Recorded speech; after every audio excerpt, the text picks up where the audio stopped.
Hello friends, in this video I'm going to show you how to fix YourPhone.exe high CPU uses in Windows 10. So guys, to resolve this issue, click on Start, then type background apps.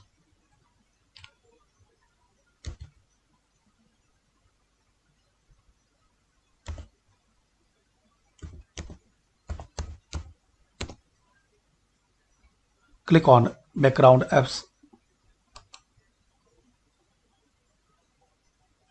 Now scroll down.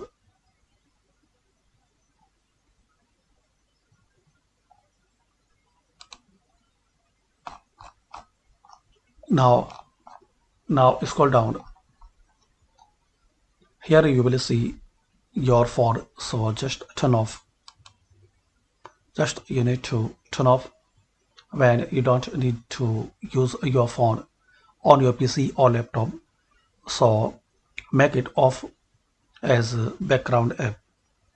Now close it and restart your PC. So hopefully guys you like this video, and by these simple steps we can know how to fix your phone.exe high CPU usage in Windows 10. Thanks for watching this video.